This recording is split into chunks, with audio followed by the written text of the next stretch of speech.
de la regeneración. Es un proceso el cual Dios comenzó a nosotros nacer de nuevo y lo va a terminar en estos últimos días. Hay algunas cosas que debemos entender para no ir en contra del plan y propósito de Dios, para estar apercibidos de lo que Dios está haciendo, lo que el Espíritu está hablando a las iglesias.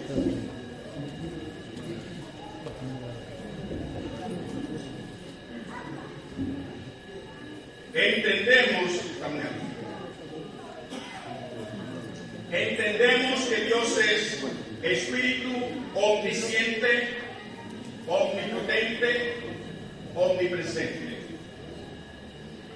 Dios no mora en tiempo ni en espacio como nosotros. Pero por causa que Dios está tratando con nosotros, Dios ha fijado tiempos y sazones en las cuales Él va a actuar, va a traer a cabo algo que Él se ha propuesto en su corazón. Entendiendo esto, queremos entender, queremos comprender que hay un tiempo predeterminado el cual Dios soberanamente ha establecido para lograr un propósito. No hay absolutamente nada ni nadie que pueda detener o parar el plan y propósito de Dios. Ahora, nosotros hemos venido a vivir en el fin de un siglo. Al nosotros estar en este fin del siglo,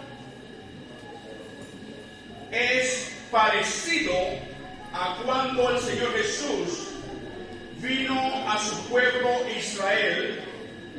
Alguien lo mencionó y dijo: Jerusalén, Jerusalén, ¿cuántas veces quise, como la gallina, recoger sus polluelos bajo sus alas, y no quisiste? Entonces dice: vuestra casa es dejada desierta porque no conociste el tiempo de tu visitación. Entonces vamos a entender, queridos hermanos, si Dios tiene un plan, un propósito, pero sobre todo tiene un tiempo predeterminado, es en nuestro mejor interés poner todo el ahínco, el interés, nuestro corazón completamente en lo que Dios está haciendo para nosotros no quedar cortos cuando Dios termine la obra. Mire la tragedia de tragedias que tenemos escrita en la Biblia. 10 vírgenes, 5 entran en la primera resurrección, 5 se quedan atrás. No entran en la primera resurrección. Todas tenían lámparas, pero había algunas que no tenían esa íntima relación de que hablaba el hermano Eugenio con el Señor. Y han estado dependiendo en las, si me permiten, con mucho respeto, en las migajas que los predicadores le dan, y no esa íntima relación con el pastor. Entonces vamos a entender, queridos hermanos, estamos en el tiempo en que Dios va a terminar la obra que comenzó, y Él no se va a detener por nadie. Lo sentimos mucho, Dios no se va a detener por nadie. Con un grupito Dios logrará su objetivo. Y por eso es que en su amor y su misericordia nos ha arrebatado a nosotros de en medio del corazón de una iglesia y nos ha traído a un lugar en el Espíritu. No estoy hablando simplemente de nosotros aquí en este recinto, a través de todo el mundo hay una compañía de primicias. a quienes Dios ha despertado, ha llamado. De la misma manera, cuando se iba a edificar o a reedificar el templo, en los días, creo que de Esdras, dice que aquellos a quienes Dios tocó en sus corazones, esos subieron, los demás no subieron. Entonces nosotros tenemos el glorioso privilegio de ser llamados por Dios, de ser arrebatados de ese sistema religioso, como se nos decía, salir fuera del campo, ser enseñados directamente por Dios. Nosotros solamente somos ministros que ayudan, pero usted tiene que oír de Dios. Usted tiene que oír de Dios. Gloria a Dios. Por eso dice el Señor Jesús, no solo de pan vivirá el hombre, sino de toda palabra que Dios le habla a usted. Amén. Bien. Conociendo entonces que hay un tiempo breve determinado por Dios para terminar su obra, nosotros tenemos que estar en el Espíritu para poder entender, ver y ser participantes de lo que Dios está haciendo. En Apocalipsis capítulo 4, un ángel le dice a Juan, sube acá y te mostraré las cosas que van a suceder. Dice la Biblia, al instante estaba yo ¿qué? En el Espíritu, ¿correcto? En el Espíritu, sin quitar sus pies del Patmos. Juan vio todo lo que está escrito en el libro de Apocalipsis. De la misma manera, Dios quiere, una vez que le ha traído en el Espíritu, enseñarle las cosas que van a suceder y las cosas que Él quiere lograr en nuestras vidas. Vamos a comenzar en el libro de Hebreos, capítulo 2. Hebreos, capítulo 2. Y en Hebreos, capítulo 2 y verso 5, vamos a encontrarnos con un verso que está desde infinidad, desde antes de Dios crear los cielos y la tierra. En Hebreos capítulo 2, verso 5, dice la Escritura. Hebreos capítulo 2, verso 5, una vez más.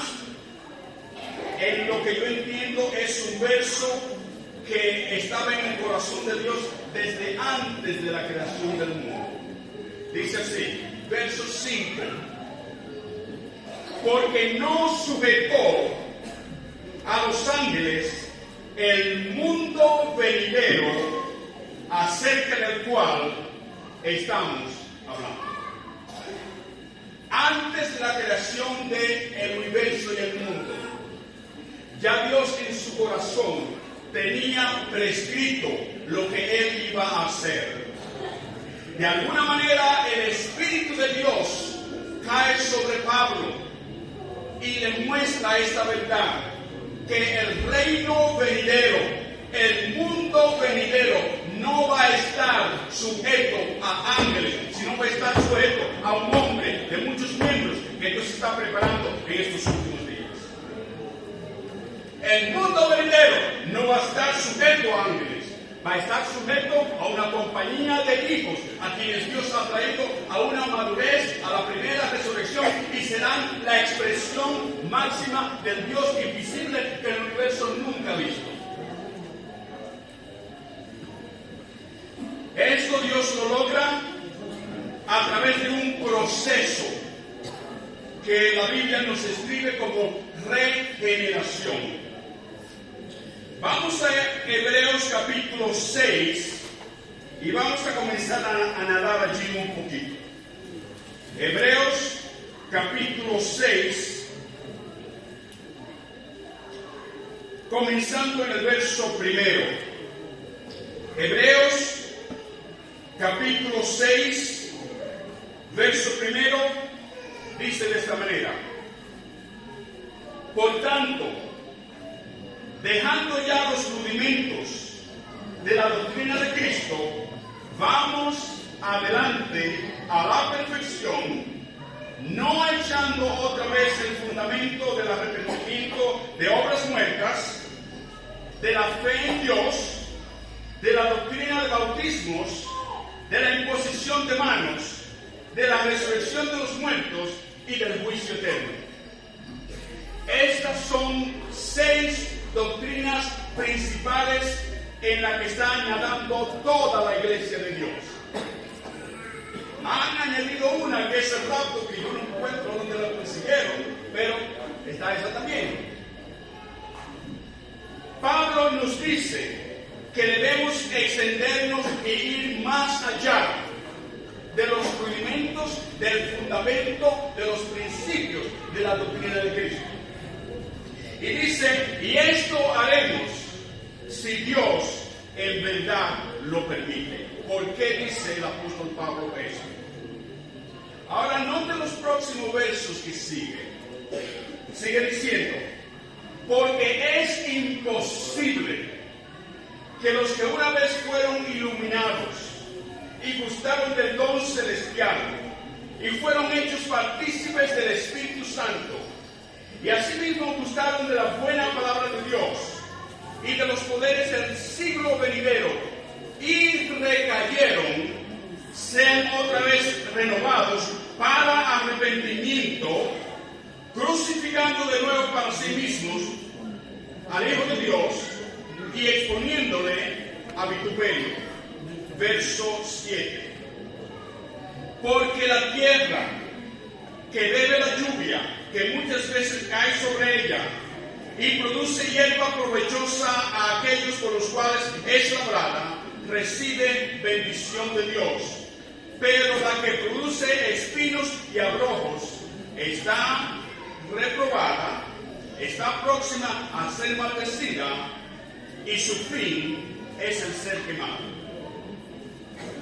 Yo leo esto, y leo esto, y leo esto, y leo esto, y no entiendo ni papa. No sé si usan esa expresión aquí. ¿Y qué es lo que está Pablo tratando de decir aquí? Vamos a ponerlo muy simple. ¿Cuántos tienen chakras aquí?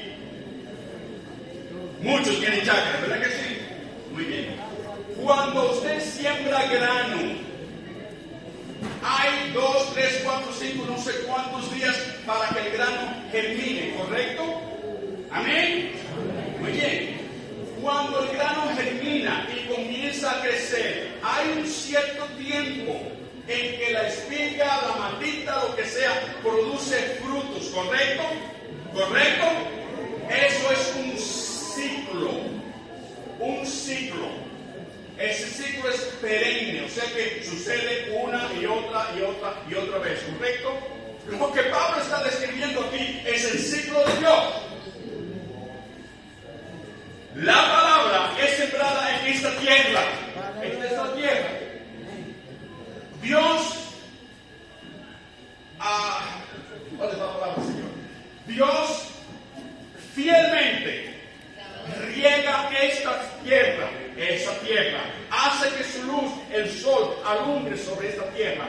Dios espera en el ciclo que Él ha determinado que aquí venga el fruto. Amén. Eso es lo que está Pablo diciendo. Entonces Dios opera en un ciclo.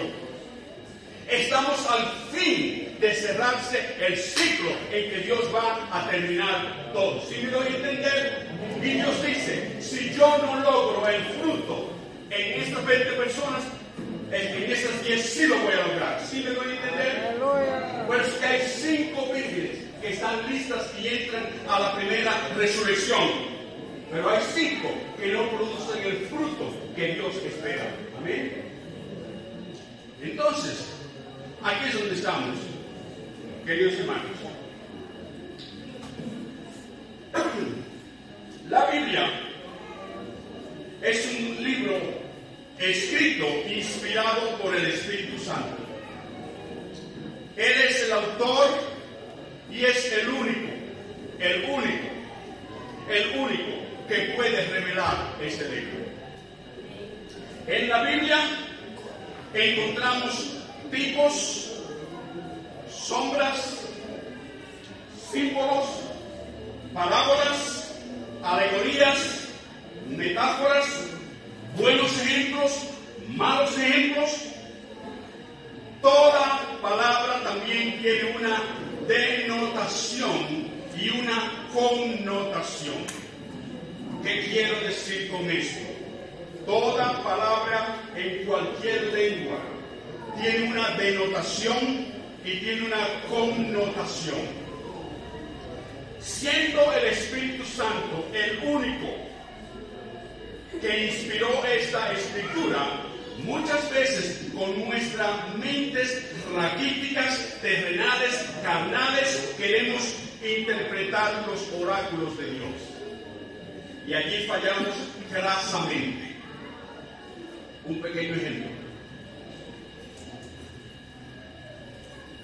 Cuando yo vivía en Lawrence, Massachusetts, en Estados Unidos, íbamos siempre de picnic, ¿cómo se dice? Al campo. Y teníamos sándwiches y comíamos allí en un lugar donde era la reserva de agua de la ciudad. ¿Qué sucede? Que nosotros no éramos los únicos y muchos iban allí también y dejaban mucha basura. Así que la ciudad decidió poner un letrero diciendo que no entren en ese lugar que está prohibido. El letrero decía no trespassing. Significa no invadir ese lugar, no ir allí. Un hermano que no hablaba mucho inglés usó su mente carnal y cuando leyó no trespassing, él entendió que no se trepe en el árbol. Y eso es lo que hacemos nosotros muchas veces en las escrituras. Damos nuestra carnal interpretación y no esperamos al Espíritu Santo de Dios. Hay 3 veces en las escrituras. En el libro de Cantares de los Cantares que dice: yo os conjuro, oh doncellas de Jerusalén, no despertéis ni hagáis apelar al amado hasta que él quiera. Yo recuerdo en el 1974 al venir a este mover de Dios y estaba muy deseoso de entender Apocalipsis y el libro de Daniel. Me he dado cuenta que si yo con mi mano, en mi pulso, escribo algo, de alguna manera lo retengo mucho mejor. Yo casi escribí el libro de Daniel completo, pero no entendía ni pan. En desesperación le digo: Señor, enséñame acerca del libro de Apocalipsis. El Señor me contestó muy lacónicamente, pero me habló volúmenes. Me dijo: el libro de Apocalipsis abarca como 2000 años, pero no está confinado a los Estados Unidos de América. Fue todo lo que me dijo. En el libro de Apocalipsis, queridos hermanos, tenemos tipos, sombras, patrones, alegorías, metáforas, que si el Espíritu Santo no nos hace entender, vamos a fallar. Pues vamos a hablar acerca de la bestia, vamos a hablar acerca del anticristo un poquitito. Pero miren qué sucede, regresando a que toda palabra en todo lenguaje tiene una denotación y una connotación. Vamos a entender esto. Digamos que el hermano Carlos me quiera vender una Biblia y me dice: bueno, hermano Nelson, son 150 soles. Y yo digo: bueno, hermano, ¿qué tal si yo le doy 100 lunas? ¿Qué estoy diciendo? Está diciendo que no le voy a dar 150 soles, sino que 100 soles, ¿correcto? Es una connotación de la palabra sol. ¿Me doy a entender?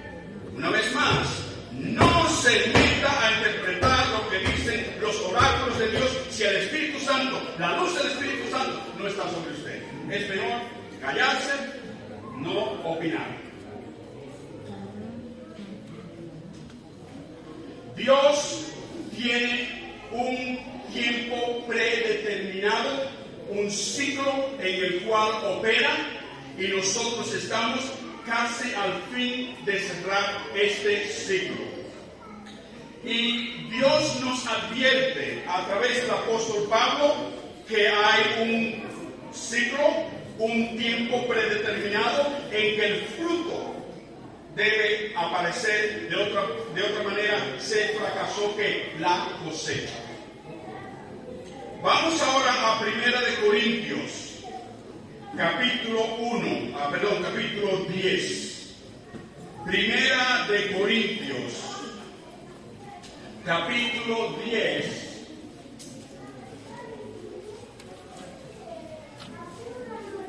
Comenzando en el verso primero. 1 Corintios, capítulo 10, verso primero.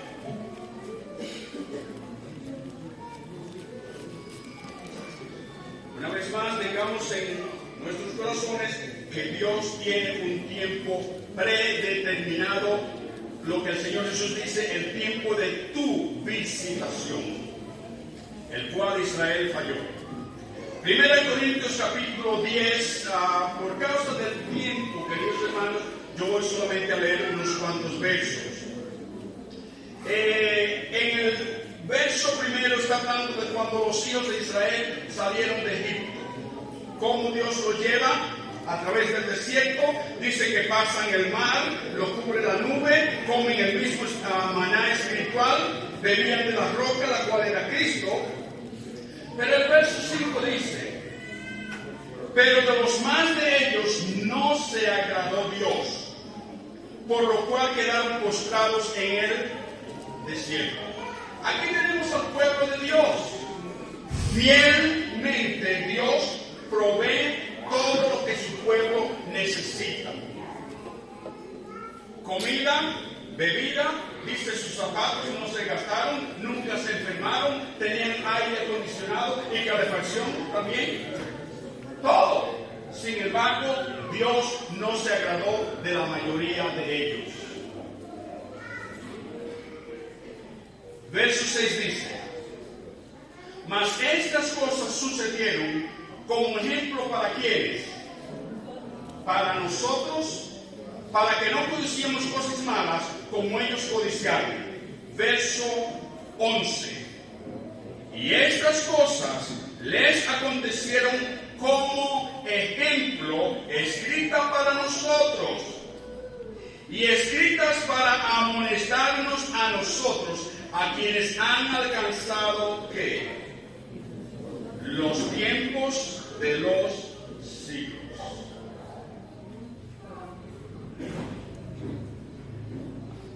Marcos capítulo 13. El fin de los siglos ha caído o cae sobre nosotros. Está sobre nosotros. Hay un ciclo en el cual Dios opera por causa de nosotros. Marcos capítulo 13. En estos últimos días, Dios manifiesta, revela muchas de las cosas que Él quiere, de las cuales debemos estar apercibidos para entender, comprender cabalmente que estamos en el fin de los siglos y no podemos dormirnos. Marcos capítulo 13, comenzando en el verso 22. En estos últimos días, Marcos capítulo 13, verso 22. Dice de esta manera: porque se levantarán falsos cristos y falsos profetas, y harán señales y prodigios para engañar, si fuese posible, aún a los escogidos. Mas vosotros mirad, os lo he dicho antes, pero en aquellos días, en estos últimos días, después de aquella tribulación, el sol se oscurecerá y la luna no dará su resplandor, y las estrellas caerán del cielo, y las potencias que están en los cielos serán conmovidas. Entonces verán al Hijo del Hombre que vendrá en las nubes con gran poder y gloria. ¿Qué va a estar sucediendo en estos últimos días? Y dicho, vamos a decir muy claramente, la única razón, por favor entienda, querido hermano, la única razón por la cual los escogidos no van a ser engañados es porque tienen una íntima relación con su Señor y están oyendo de Dios. Amén. En estos últimos días, dice el Señor Jesús, no dice que se levantarán falsos Jesuses, ¿verdad que no? Falsos que Cristos. Cristo significa ungido. Lo que el Señor Jesús está diciendo, que en estos últimos días se levantarían grandes oradores, ungidos, con un gran carisma, con una verbigracia y con un magnetismo para atraer a las personas. ¿Sí me doy a entender? No dice que no estarán ungidos, son falsos Cristos, falsos ungidos. Pero ¿cómo detectamos al ungido, a genuino, y al que es falso Cristo? Lo que está diciendo no que van a ser Jesuses, Cristos, ungidos. ¿Sí me doy a entender? ¿Cómo vemos un falso Cristo y un verdadero Cristo? Muy fácil. No sé, no sabía nada. El Señor me dice, solamente mira al hijo patrón, al Señor Jesús. No tenía un burrito en donde caminar, en donde montarse, ¿verdad que no? Tuvo que coger uno prestado. Falsos Cristos tendrán 5 Lamborghinis, 5 Mercedes-Benz, 8 Jeeps, un Learjet o 2 Learjets, casas por donde quiera, una cuenta de ahorro que ya no le caben más números. Son falsos Cristos. No tenía nuestro Señor una tumba en donde lo enterraron. Estos hombres están viviendo del Evangelio. Son falsos Cristos. Pero porque tienen una verbigracia y un magnetismo y un carisma y han escrito 10 libros y tienen fama internacional. Todo el mundo, no, Señor. Los ungidos no serán engañados. El patrón, el Señor Jesús, dice que estos falsos Cristos harán milagros y señales. Pero vamos a entender, queridos hermanos, nosotros no podemos ser movidos o no vamos tras señales o prodigios. ¿Por qué?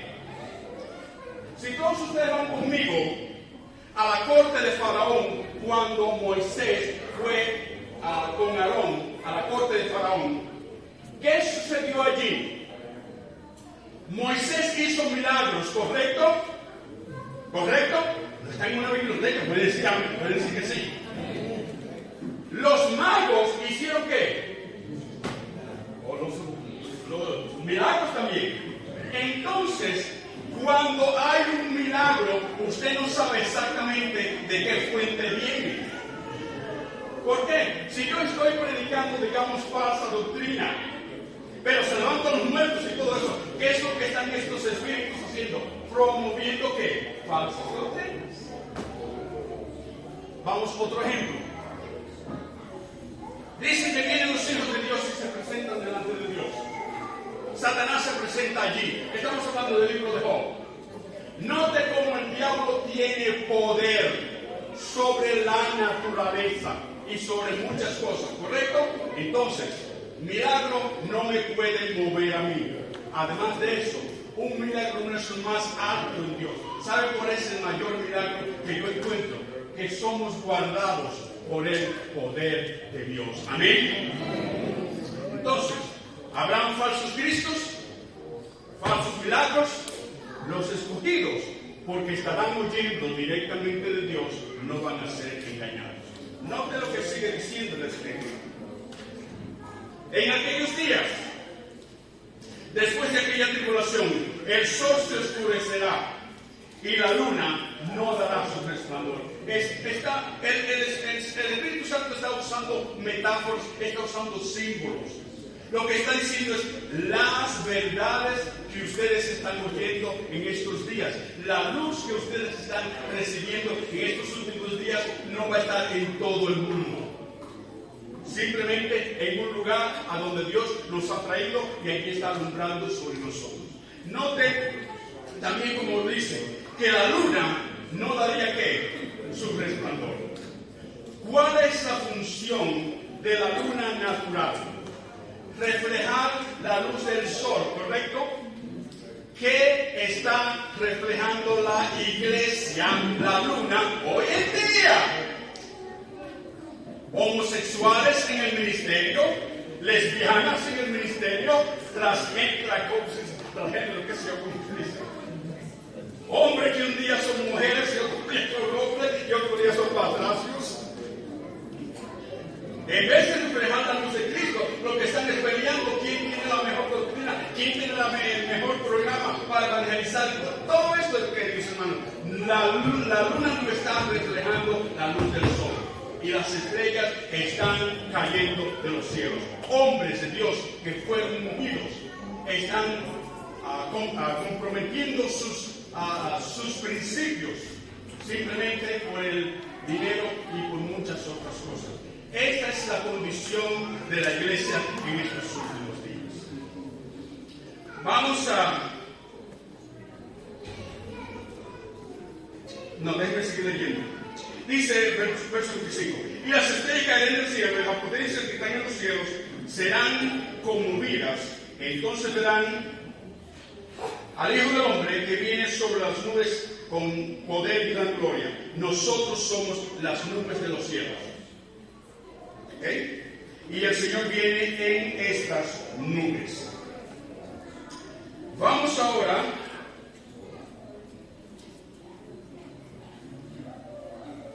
en el verso 30.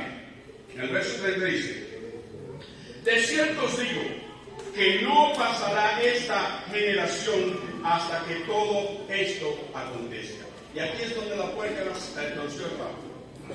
¿Qué significa eso? No pasará esta generación hasta que todo esto acontezca. ¿Cuánto tiempo es una generación? ¿30 años? ¿100 años? Desde que el Señor Jesús habló esto, han pasado cuántos años. Entonces no se estaba refiriendo a lo que nosotros entendemos como una generación, ¿correcto? ¿Estamos de acuerdo? ¿Qué quiso decir que no pasará esta generación? Vamos entonces a entender.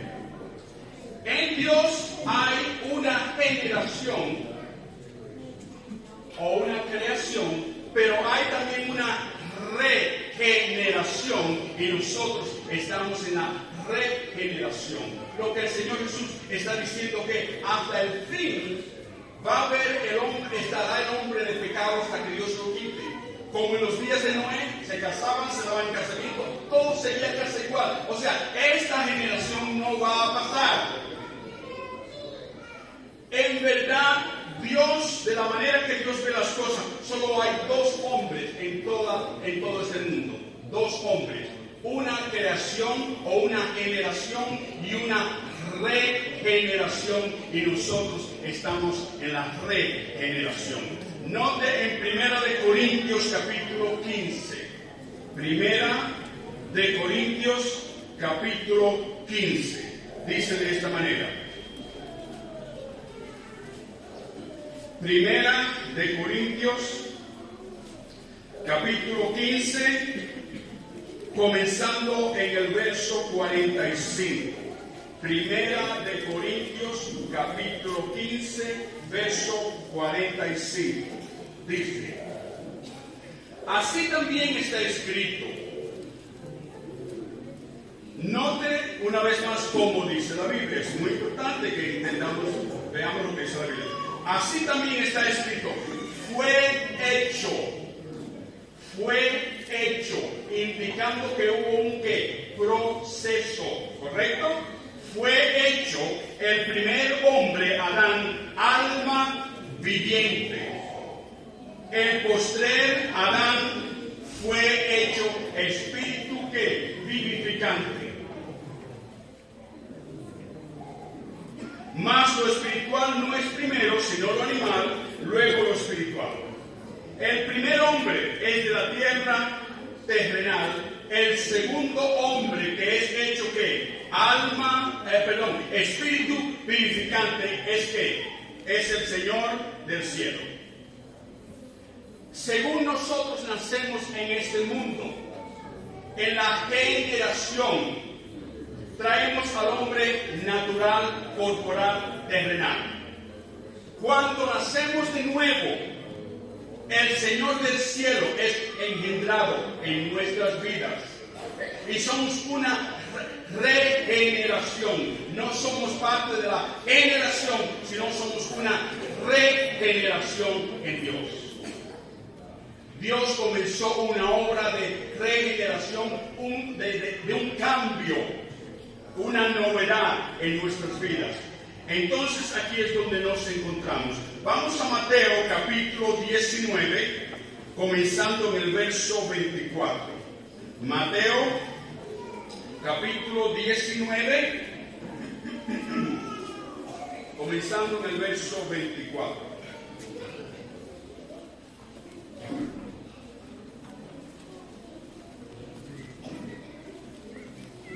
Mateo 19, verso 24 dice de esta manera.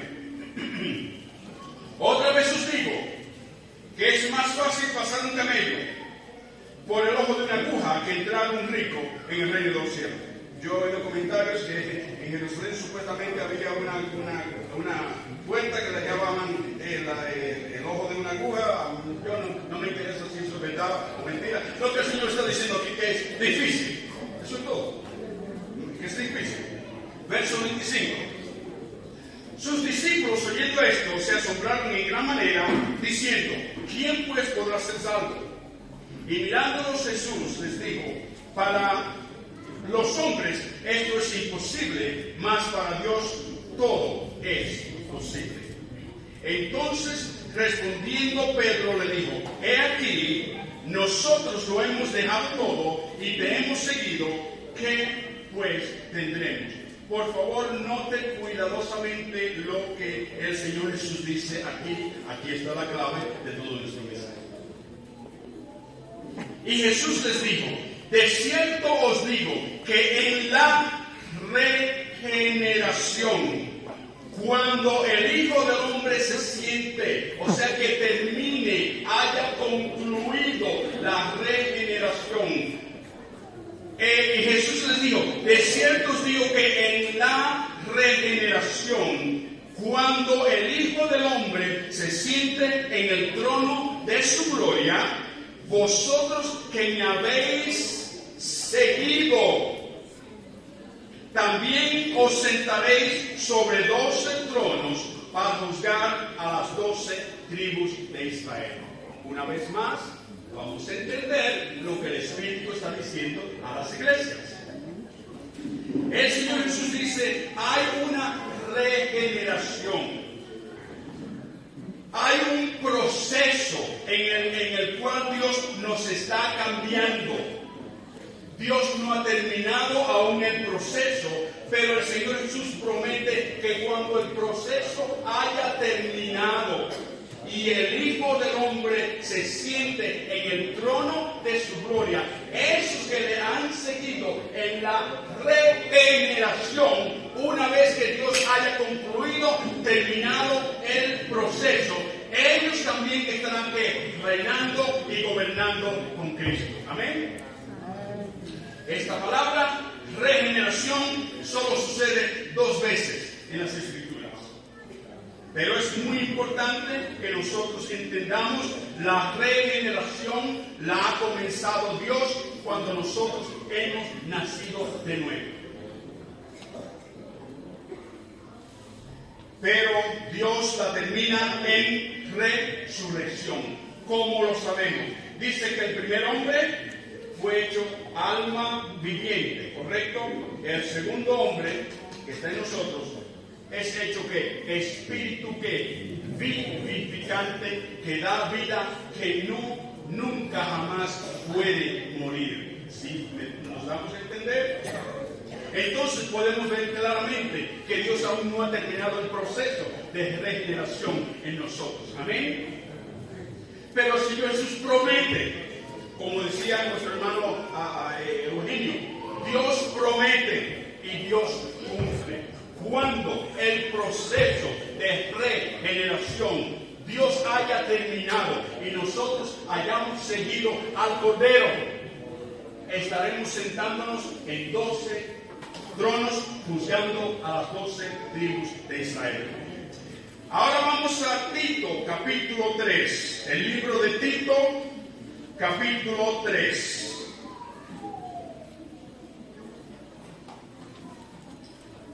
Esos que no han sido regenerados están en la generación que no pasará hasta el fin. Seguirá igual.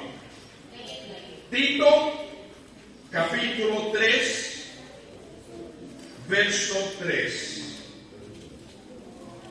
Tito, capítulo 3, verso 3 dice de esta manera: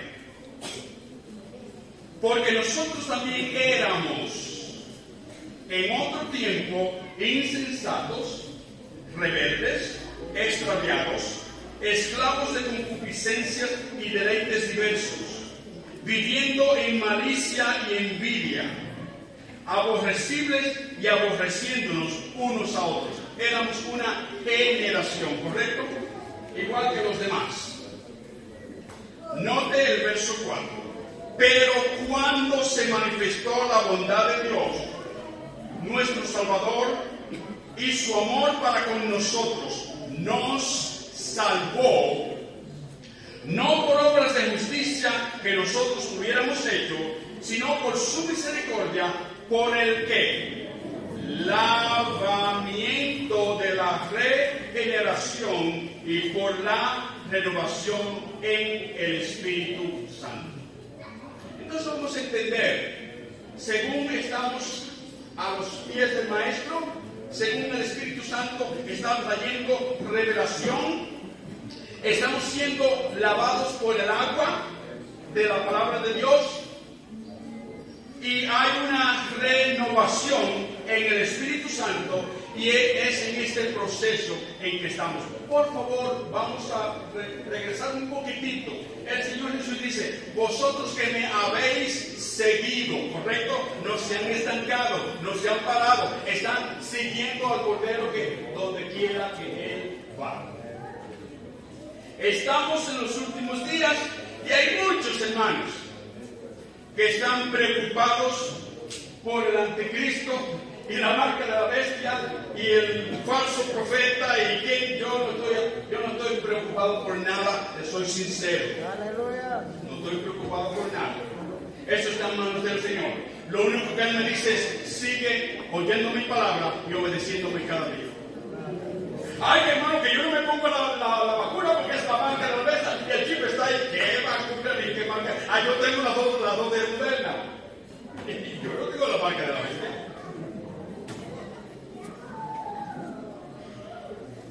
Queridos hermanos, estamos en un proceso de regeneración, recreación. Dios recreándonos, creándonos de nuevo. Ya todos nosotros tenemos la marca de la bestia. Todos nosotros tenemos la marca de la bestia. Ay, hermano, queridos hermanos, el hombre pertenece al reino ¿qué? Animal, ¿correcto? ¿Qué es el hombre? ¿Es un animal? No, sí, por supuesto. Entonces la marca de la bestia que está aquí no es algo que le van a poner, es algo que Dios está arrancando, extirpando, lo que usted quiera ver, que Dios está por la regeneración quitando la marca de la bestia que está en nosotros.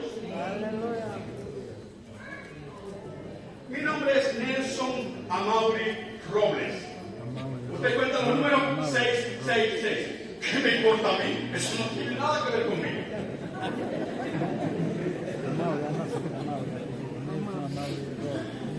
Ahora, cuando yo me meto a la carne, ¿en qué estoy operando? Como una bestia, como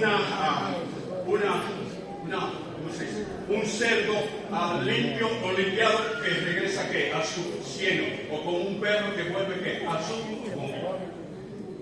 Entonces vamos a entender, la marca de la bestia ya está en nosotros. Dios lo que está es arrancándola, extirpándola, fulminándola, lo que usted quiera, lo que usted quiera usar, Dios la está quitando de nosotros. Hay muchos hermanos que se escandalizan si uno le dice que el mismo Señor Jesús era una bestia cuando estuvo sobre este mundo. Hermano, te estamos afirmando. Querido hermano, Juan dijo: he aquí el Cordero de Dios que quita el pecado del mundo. ¿Qué es un cordero?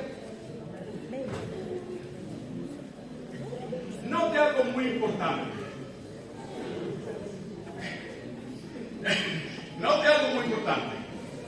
Toda ofrenda que se ofrecía en el Viejo Testamento, todo animal tenía que ser que consumido por el fuego de Dios, ¿correcto? De la misma manera el Señor Jesús no podía sentarse a la diestra del Padre sino ir a través del fuego en que Dios lo consumía a él también. Amén. Entonces, estamos en este proceso, queridos hermanos. ¿Quién es la bestia? Es un sistema de gobierno mundial que ya existe. La Biblia nos habla de la gran ramera. ¿Quién es la gran ramera? Pues muchos la identifican como la Iglesia Católica. Tiene una aplicación correcta. La Iglesia Católica tiene muchas hijas. Y el sistema de Babilonia es un gigantesco sistema religioso del cual Dios nos ha arrancado. Ir al desierto significa, cuando el pueblo de Israel fue al desierto, Dios los saca de Egipto. Egipto tipifica el sistema religioso. Había que muchos dioses en Egipto. Dios tuvo que arrancar a su hijo de Egipto, llevarlo al desierto para sacar todas las cucarachas, ¿saben lo que estoy diciendo? De su pueblo, para entonces Dios llenarlo de él. Amén. Y estamos en el desierto, Dios nos ha arrancado del sistema religioso y ahora estamos siendo enseñados por Dios. Amén. Mire algo muy importante, queridos hermanos, yo no sé cuándo regresaremos, permítanme entonces unos minutos más para abundar en esto. ¿Qué sucede? En la cultura judía, cuando un niño venía a la edad de 12 años, participaba de lo que se llama bar mitzvah. Bar significa hijo, mitzvah significa mandamiento. Note que la Escritura nos dice que a la edad de 12 años llevaron al Señor Jesús al templo, ¿correcto? Para llenar para ir con la tradición, con la cultura. En Bar Mitzvah es la transición de un niño pasar de ser niño a ser un adulto o responsable delante de Dios. Durante todo este tiempo, por 12 años, la mamá fielmente está enseñando a su hijo el Pentateuco, la ley, lo que Dios ha dado a su pueblo. Los judíos más ultraortodoxos, muchos de esos niños recitan los 5 libros de Moisés así, de memoria.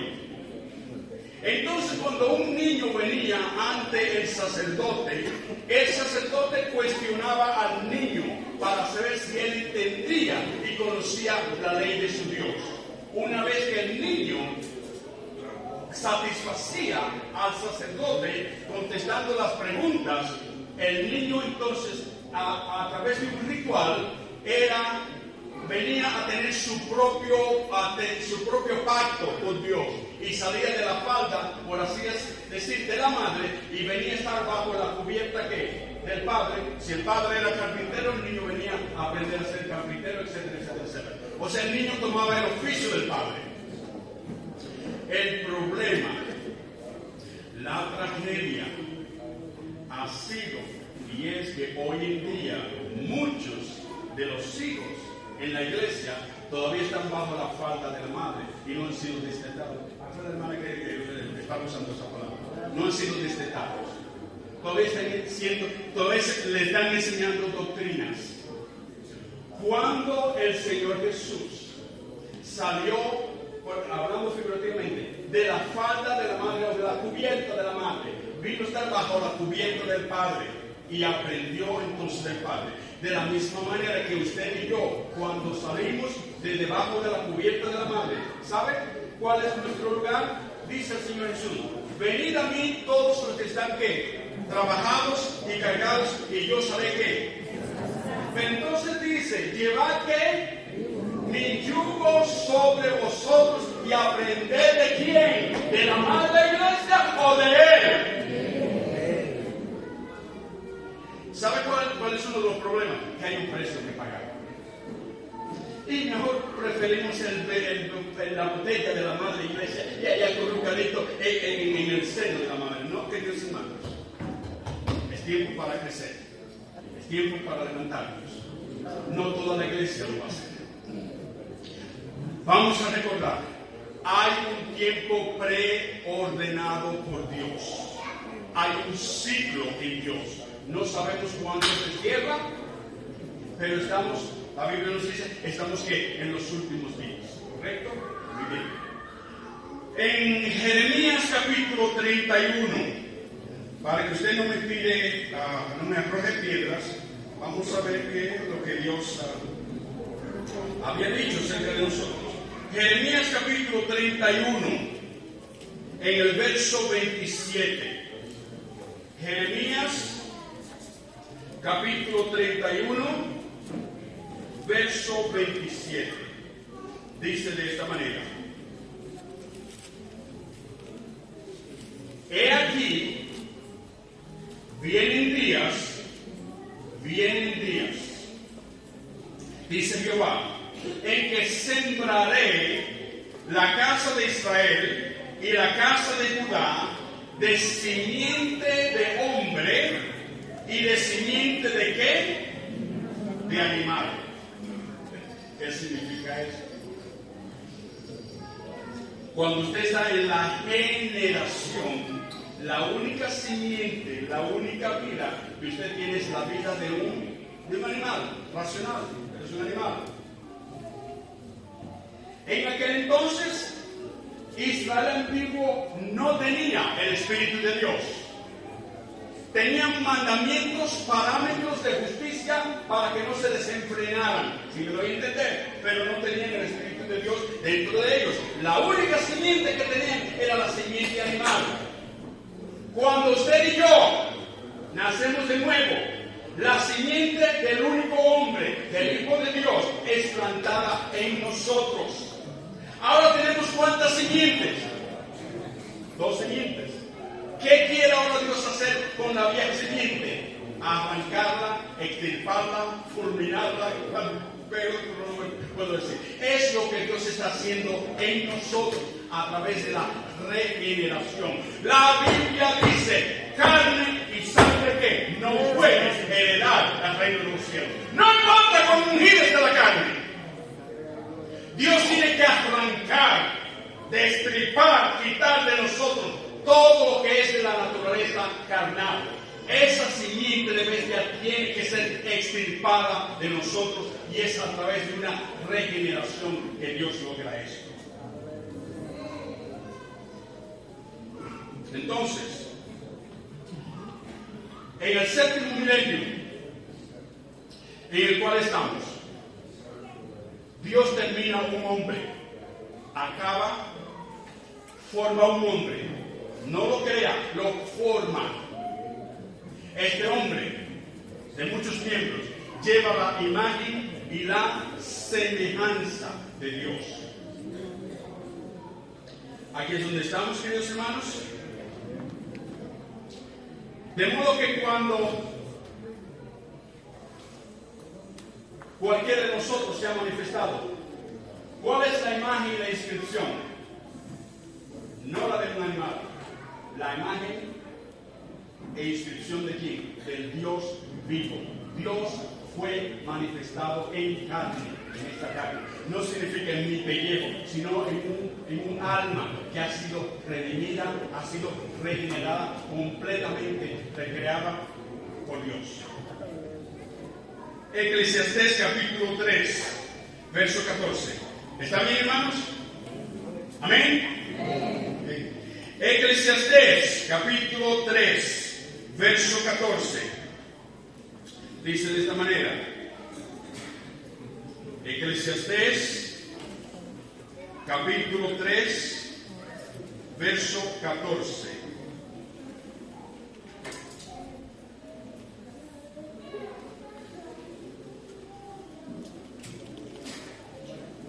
Dice, he entendido que todo lo que Dios hace o trae a una completación será que perpetuo. Sobre ello no se añadirá, ni de ello se disminuirá. Y lo hace Dios para que delante de él teman los hombres. Lo que significa, queridos hermanos, el principio de Dios es esto. Cuando Dios termina su obra, cuando llega a una conclusión, en una primera resurrección, no hay nada en absoluto que Dios pueda añadir en mí, pero no hay nada en absoluto que yo pueda perder. Si me doy a entender, estamos en la imagen y semejanza de Dios. Por tanto, vamos a entender, Dios no ha terminado aún la obra en nosotros, la obra de regeneración. Estamos en esa regeneración. ¿Cuál es la palabra que quiero usar? Es lo que Dios está haciendo. Y Dios no ha terminado. En segunda de Pedro, capítulo 1. Segunda de Pedro, capítulo 1.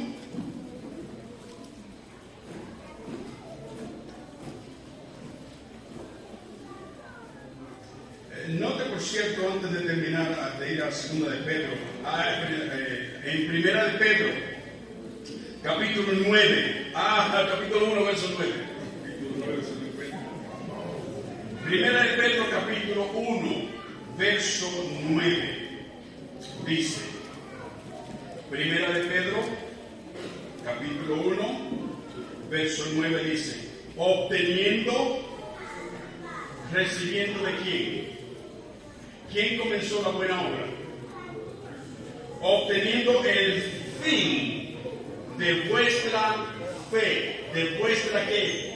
Fidelidad en caminar con Dios, sometiéndonos a Dios, obteniendo el fin de vuestra fe, vuestra fidelidad a Dios, que es que la salvación de vuestras almas. ¿Qué sucede, queridos hermanos? En Efesios capítulo 2, permítame ir aquí un segundo. En Efesios capítulo 2, verso 1, Pablo habla de esta manera. Efesios capítulo 2, verso 1, dice, y él, Efesios capítulo 2, verso 1,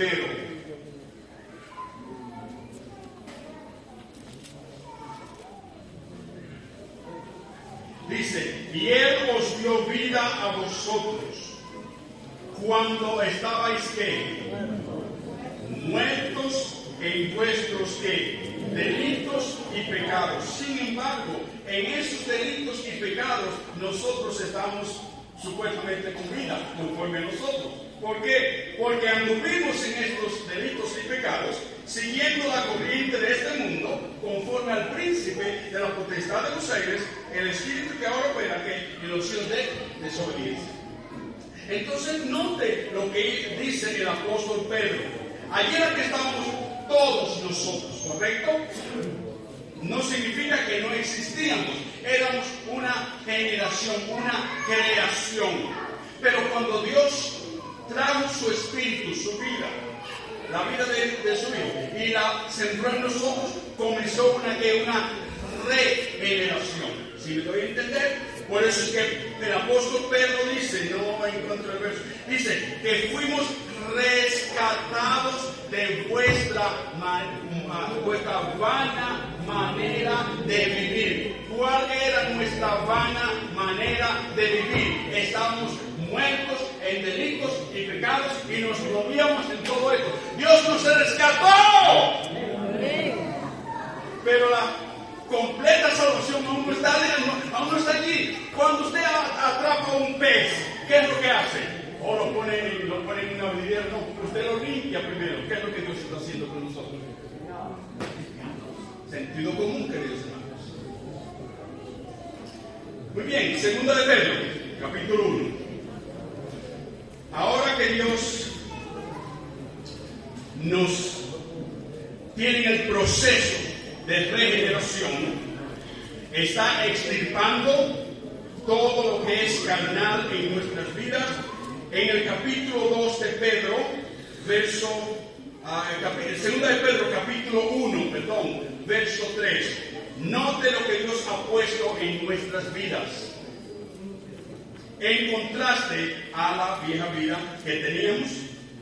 Segunda de Pedro, capítulo 1, verso 3 dice: como todas, no algunas, como todas las cosas que pertenecen ¿qué? A la vida y a la piedad nos han sido dadas por su divino poder. Por favor, note el juego de palabras aquí. A través de el conocimiento acerca de aquel. ¿Verdad que no dice así? Dice acerca del conocimiento de aquel, una íntima relación con él. No acerca de aquel, sino acerca de él.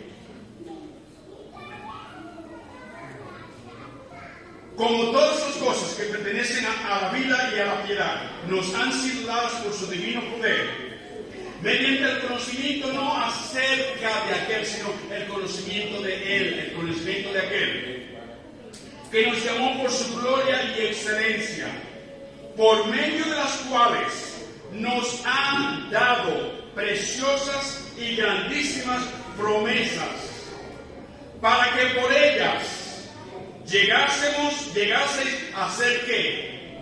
Participantes de ¿qué? Significando teniendo exactamente ¿qué? La misma naturaleza del Padre Dios. Cuando nosotros nacemos de nuevo, solo estamos en el principio.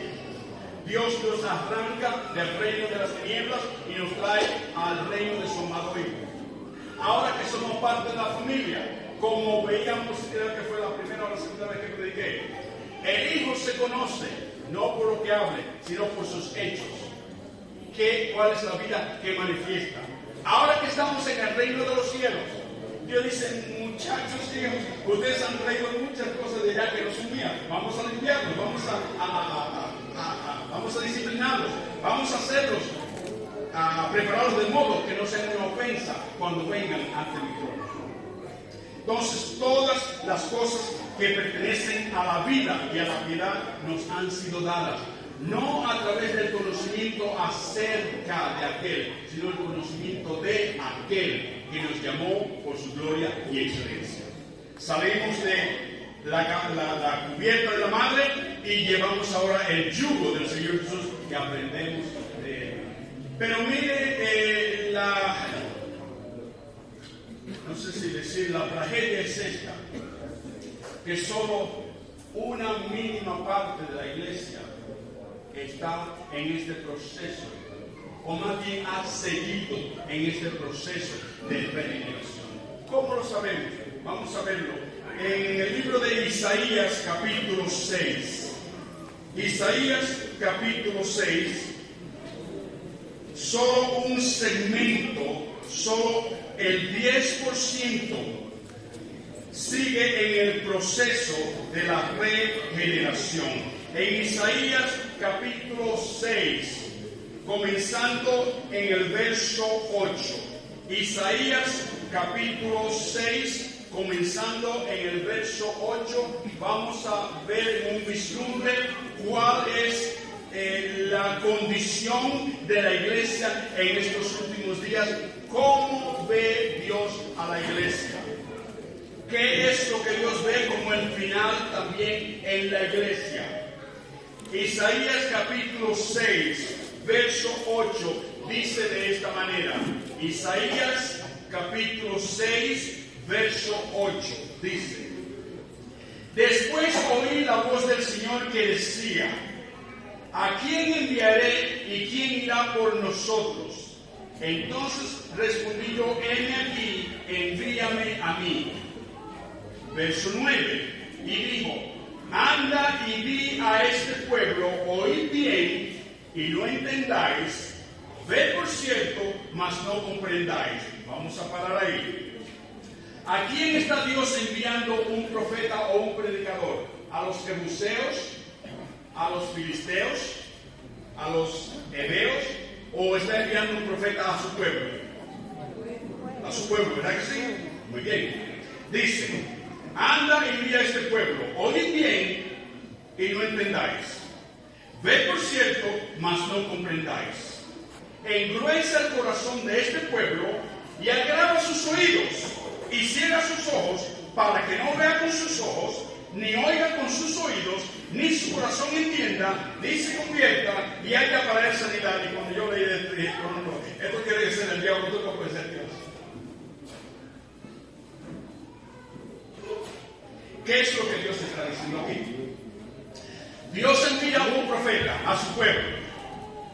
Sin embargo, el fruto o lo que acontece o el mandamiento es para que el pueblo no vea, ni oiga, ni entienda y no se salve. Esto no puede ser Dios, tiene que ser el diablo. No, queridos hermanos, vamos a entender. Necesitamos la luz del Espíritu Santo.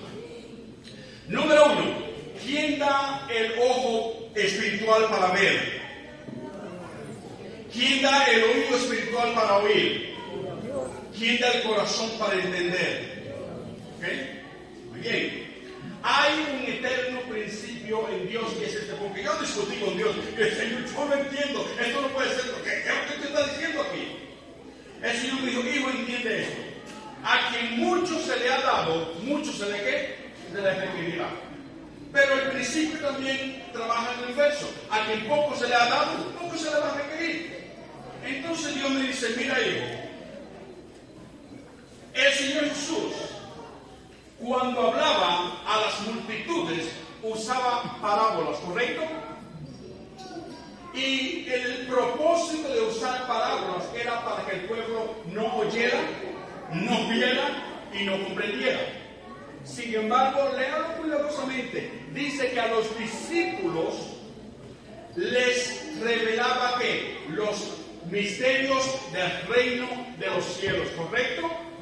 Entonces, lo que entendemos es esto: si Dios revela los misterios del reino de los cielos a las multitudes, su justa naturaleza tiene que demandar que todas las multitudes vayan también ¿qué? A la perfección. Pero al no hacerlo, Dios está salvaguardando de no tener que requerir de ellos que estén en la primera resurrección. ¿Me doy a entender? No significa que están perdidos. Simplemente Dios no está revelando los misterios del reino de los cielos. Entonces, Dios fielmente, todos los domingos, toda vez que predica un predicador, Dios les habla a su pueblo por parábolas, si me doy a entender. Pero los discípulos, a esos que Él ha sacado fuera, revela que los misterios del reino de los cielos le han dado oídos para oír,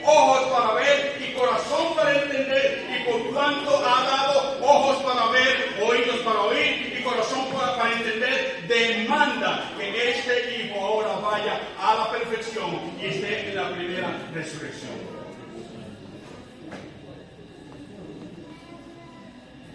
Entonces dice en el verso 10: endurece el corazón de este pueblo y agrava sus oídos, y ciega sus ojos, para que no vea con sus ojos y oiga con sus oídos, ni su corazón entienda, ni se convierta, y haya para él sanidad por un tiempo, hasta que venga un grupo de hijos maduros en la primera resurrección y puedan libertar a toda la creación del yugo de corrupción en que se encuentra.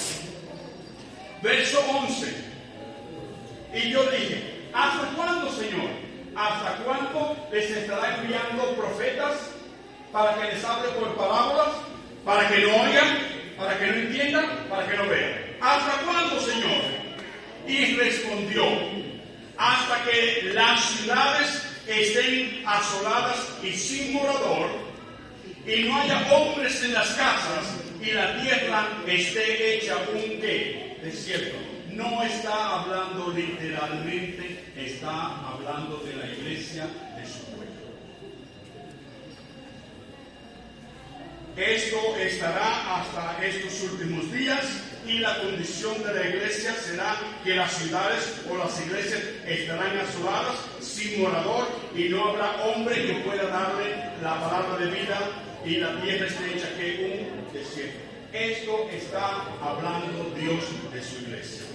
Vamos a entender, esto no significa que no hayan arbustos en el desierto. Yo he ido a través en Texas, en donde vivo, y en muchos lugares usted va a través de los desiertos, pero hay arbustos allí. Algo de verdor, lo que significa que aún se predica en muchos lugares el nacer de nuevo, ¿correcto? Pero la iglesia, inclusive la iglesia de Joel Osteen y esos predicadores que tienen 10,000 personas en su congregación, por favor contesten esta palabra. ¿Están ellos listos para recibir el reino, para reinar y gobernar con Cristo, o son bebés espirituales? ¿Me doy a entender? No significa que no haya vida, significa que no están listos para que el reino sea puesto sobre sus hombros y puedan ser manifestados como los hijos de Dios, a quienes Dios ha destinado el siglo venidero. ¿Me doy a entender? Entonces, note algo bien chistoso, y es que Juan el Bautista, ¿dónde vino predicando? En el desierto de Judea, ¿correcto? Muy bien, verso 12 dice: hasta que Jehová haya echado lejos a los hombres y multiplicado los lugares abandonados en medio de la tierra. Lo que significa que, mis hermanos, vamos a entender bien porque estamos leyendo la Escritura. Hoy en día, usted oye muchos predicadores que Dios va a traer un avivamiento y Perú y Fujimori y todo el mundo se va a convertir, y el Papa y todo el mundo, y Dios va a traer un avivamiento. No, queridos hermanos, no es así. La tierra quedará hecha un desierto. Esto no significa que no haya avivamientos en algún lugar, si me doy a entender. En Tanzania, en Cajamarca, puede haber avivamientos en muchos lugares, pero no va a haber un avivamiento global. Me doy a entender, la iglesia quedará un desierto. Pero no del verso 13, y aquí es la esperanza que tenemos. Verso 13 dice, hablando de la iglesia, hablando de la tierra, ¿correcto? Dice: y si quedare aún en ella la 10ª parte, esta volverá a ser destruida, pero como el roble y la encina, que al ser cortados aún queda el tronco, así será el tronco, la simiente santa. Por favor, vamos a entender que los hermanos que de la iglesia, un desierto, queda en ella la 10ª parte. La 10ª parte equivale al diezmo. El diezmo pertenece a Dios. Yo no tengo absolutamente ningún problema que se predique en la iglesia de dar el diezmo. No sea tacaño, dé el 10, el 20, el 30, lo que sea. Pero el diezmo es solamente un tipo y una sombra de un pueblo que en estos últimos días Dios usará para alimentar toda su creación. Vamos a decirlo una vez más. El diezmo en el Viejo Testamento era solamente un tipo, una sombra de un pueblo que Dios en estos últimos días iba a sacar de la iglesia, porque el diezmo pertenece a Dios. ¿Cómo lo sabemos? Cuando Melquisedec, que es un tipo del Señor Jesús, recibió a Abraham. ¿Qué significa Abraham? Es el padre de la fe, ¿correcto? Abraham, o sea, la iglesia entrega a Melquisedec el diezmo, ¿correcto? El diezmo pertenece al Señor. Note como dice en el libro de Malaquías, capítulo 3, verso 10. Dice, traed todos los que diezmos al alfolí y haya que alimento en mi casa, lo que significa que el diezmo es para Dios usarlo y alimentar a la iglesia en estos últimos días. Por eso dice que el diezmo será que comido. Entonces, queridos hermanos, esta es la condición de la iglesia y este es el fin del ciclo en que estamos nosotros. Dios está levantando un diezmo que será exclusivamente para Él. Inclusive esto es lo que yo veo. La Biblia habla de la iglesia siendo el templo de Dios. La Biblia también habla del tabernáculo de David, ¿correcto? De la manera que yo lo veo es de esta manera. David era un tipo del Señor Jesús. Y cuando habla del tabernáculo de David, está hablando de la vivienda de David. Y yo veo a un grupo de hombres y mujeres que será el gobierno, el gobierno de Dios para reinar sobre toda la iglesia, toda la creación de Dios. El tabernáculo de David, un puñado, el diezmo, es a quien Dios va a usar para libertar toda su creación, para traer su reino y morar no solamente en ellos, y ser entonces usarles a ellos para que sean los que dispensen la vida de Dios a través de todas las edades. En Juan, estamos terminando, hermanos. Juan capítulo 4. Juan capítulo 4, comenzando en el verso 20. Queremos ver, hemos estado viendo tipos y sombras, ¿okay? Metáforas, alegorías que las escrituras usan para describir verdades espirituales. Juan capítulo 4, comenzando en el verso 20, dice de esta manera. Una vez más, vamos a entender, queridos hermanos, en las escrituras Dios usa tipos, sombras, símbolos, parábolas, metáforas, alegorías, buenos ejemplos, malos ejemplos, etcétera, etcétera, etcétera, etcétera. Juan capítulo 4, verso 20 dice de esta manera. El trasfondo es cuando Jesús está hablando con la mujer samaritana en el pozo de Jacob, junto al pozo de Jacob. En el verso 20 ella dice, nuestros padres adoraron en este monte, y vosotros decís que en Jerusalén es el lugar donde se debe de adorar. Jesús le dijo, mujer, créeme, que la hora viene cuando ni en este monte ni en Jerusalén adoraréis al Padre. Vosotros adoráis lo que no sabéis. Nosotros adoramos lo que sabemos, porque la salvación viene ¿de dónde? De los judíos. ¿Estaba hablando el Señor Jesús de los judíos naturales? La salvación del mundo viene de ese pedacito de tierra llamado Israel. Si fuese así, hermanos, Dios nos libre, Dios nos ayude. Romanos capítulo 2, verso 28. Romanos capítulo 2, verso 28, dice de esta manera. ¿Cuáles judíos se está refiriendo el Señor Jesús? Romanos capítulo 2 y verso 28 dice de esta manera. Veamos cómo en 2 versos Pablo enciende una luz que nos da entendimiento de todo el Viejo Testamento. Dice en el verso 28, pues no es judío el que lo es exteriormente, o sea, por sangre o por cultura, o por lo que se diga. Ni es la circuncisión la que se hace exteriormente en la carne. Pablo está diciendo, todo eso, aunque usted podía tocarlo, era solamente un símbolo, un tipo, no era lo verdadero, dice en el verso 29, sino que es judío el que lo es en lo interior, y la circuncisión es la del corazón, en espíritu, no en letra, la alabanza del cual viene no de los hombres, sino de quién, de Dios.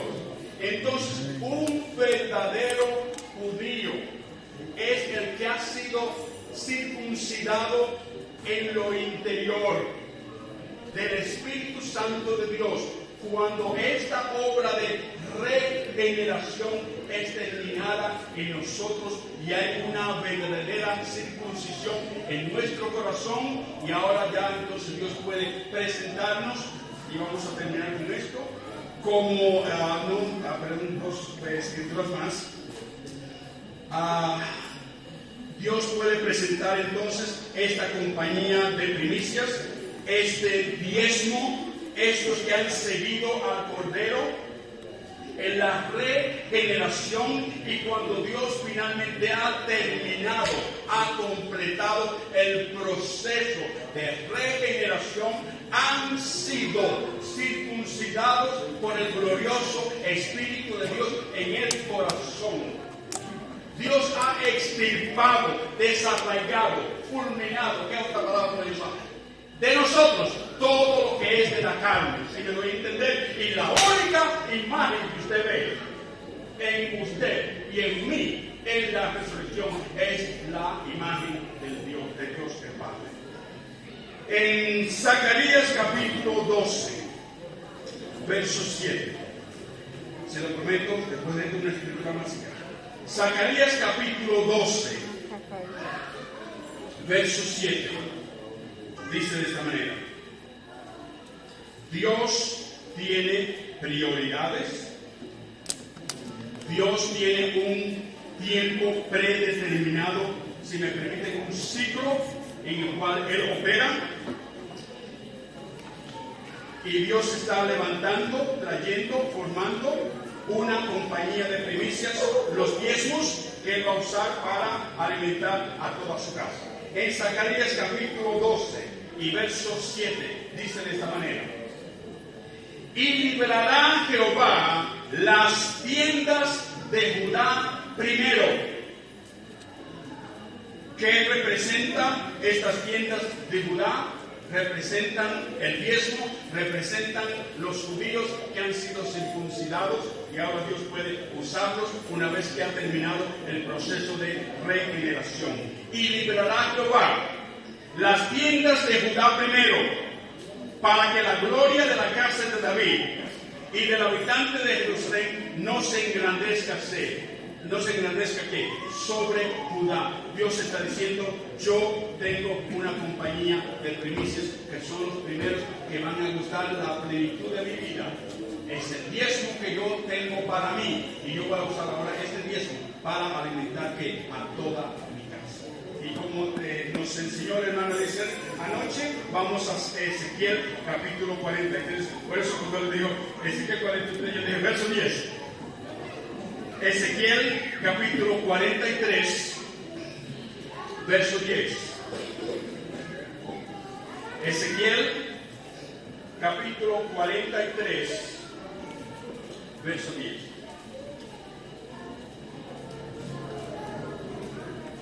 Dice: tú, hijo de hombre, muestra a la casa de Israel esta casa, una maqueta, un modelo. muestra a la casa de Israel esta casa, y avergüéncense de sus pecados y midan el diseño de ella. Lo que significa que Dios tendrá que una casa, un tabernáculo de David, de la manera que yo lo veo, que va a ser a quienes Dios va a usar como diezmo para alimentar a todo su pueblo. Una vez más, terminando ya, Mateo 19, el verso 28, que ya lo leímos simplemente para recalcar. Mateo 19, verso 28, dice el Señor Jesús. Y Jesús les dijo: de cierto os digo que en la regeneración, cuando el Hijo del Hombre se siente en el trono de su gloria, cuando todo haya terminado, cuando Dios haya terminado el proceso y se siente en el trono de su gloria, vosotros que me habéis seguido, en quienes Dios ha terminado el proceso de regeneración, también os sentaréis con sobre 12 tronos para juzgar a las 12 tribus de Israel. Queridos hermanos, una vez más, hay un tiempo predeterminado por Dios, hay un ciclo en el cual Dios opera. Ahora es nuestro tiempo de visitación. No perdamos este tiempo. Va a ser doloroso porque vamos a perder nuestra vida, pero vamos a ganar una que dura por toda la eternidad. Dios bendiga. Amén.